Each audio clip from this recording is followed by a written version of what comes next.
டிவிக்கு சொந்தங்கள் அனைவருக்குமே வணக்கம். உங்களுக்கான வீடியோ தான் இது.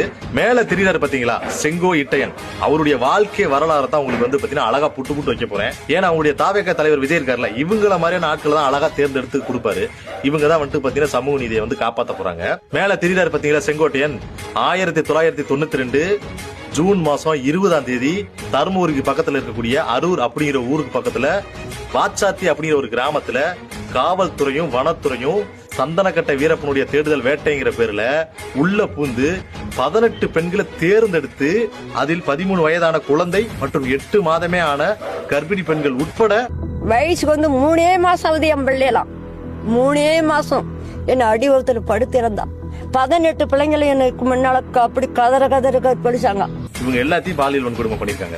இதுக்கு முழு காரணம் கதாநாயகன் யாருன்னு கேட்டீங்கன்னா, மேல பாக்குறீங்களா இந்த செங்கோ இட்டையன். வாச்சாத்தி சம்பவம் அப்படின்னா வந்துட்டு பாத்தீங்கன்னா இப்ப இருக்கக்கூடிய விசிலடிச்சாங்குஞ்சுகள் உங்களுக்கு எல்லாம் வந்து பாத்தீங்கன்னா என்னன்னு கூட தெரியாது.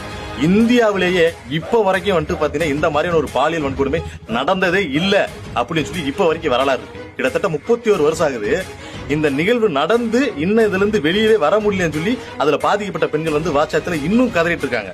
இப்படி ஒரு விஷயம் இருக்குங்கிற விஷயம் உங்களுடைய தாவேகா தலைவர் விஜய்க்கு கூட இந்த விஷயம் தெரியாது. புசியானதுக்கும் தெரியாது.